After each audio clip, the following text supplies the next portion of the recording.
Shanghai सहयोग संगठन यानी कि SCO समिट के दूसरे दिन सदस्य देशों ने 22 अप्रैल 2025 को पहलगाम में हुए आतंकवादी हमले की कड़ी निंदा की है। तियानजिन में हुए SCO लीडर्स की बैठक के बाद जारी साझा बयान में सदस्य देशों ने मृतकों व घायलों के परिजनों के प्रति गहरी संवेदना व्यक्त की है। साथ ही कहा है कि ऐसे हमलों के दोषियों, योजनाकारों और समर्थकों को न्याय के कटघरे में लाया जाना चाहिए। SCO देशों ने आतंकवाद, अलगाववाद और उग्रवाद के खिलाफ अपनी मजबूत प्रतिबद्धता दोहराई। सदस्य देशों ने आतंकवाद के सभी रूपों तथा अभिव्यक्तियों की कड़ी निंदा भी की है, दोहरे मानदंडों को अस्वीकार्य बताया और अंतर्राष्ट्रीय समुदाय से अपील की कि वो सीमा पार आतंकवाद सहित मिलकर लड़े। SCO के साझा बयान में भारत की पहलों को मान्यता मिली। तियानजिन SCO घोषणा पत्र में भारत की एक पृथ्वी, एक परिवार, एक भविष्य की थीम को समर्थन भी मिला। SCO सदस्य देशों ने नई दिल्ली में 3 से 5 अप्रैल 2025 में आयोजित 5वें SCO स्टार्टअप फोरम के सफल आयोजन का स्वागत भी किया, जिससे विज्ञान तथा तकनीक के क्षेत्र में सहयोग और नवाचार को बढ़ावा मिलेगा।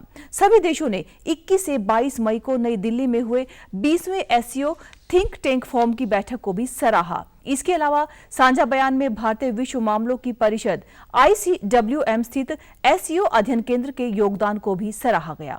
प्रधानमंत्री नरेंद्र मोदी ने आतंकवाद को पूरी मानवता के लिए साझा चुनौती करार देते हुए कहा कि सभी तरह के आतंकवाद का एकजुट होकर विरोध करना सभी का दायित्व बनता है। PM मोदी ने आज तियानजिन में SCO के राष्ट्र प्रमुखों के 25वें शिखर सम्मेलन को संबोधित करते हुए आतंकवाद के मुद्दे पर पूरी मजबूती के साथ भारत का पक्ष रखते हुए कहा कि भारत पिछले 4 दशकों से निर्मम आतंकवाद का दंश झेल रहा है। उन्होंने कहा कि आतंकवाद पर डबल स्टैंडर्ड स्वीकार नहीं है।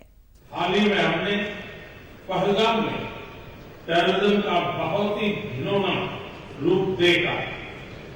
इस दुख की घड़ी में जो मित्र देश हमारे साथ खड़े रहे, मैं उनका आभार व्यक्त करता हूं। यह हमला केवल भारत की अंतरात्मा पर ही आघात नहीं था, यह मानवता में विश्वास रखने वाले हर देश, हर व्यक्ति को खुली चुनौती थी।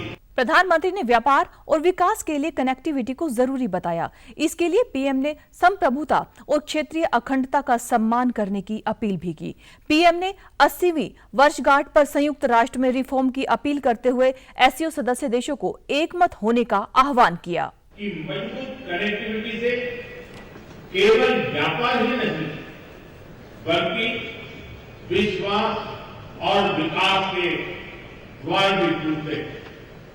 इसी सोच के साथ हम चाबहार पोर्ट और international north south transport corridor जैसे इनिशिएटिव पर काम कर रहे हैं।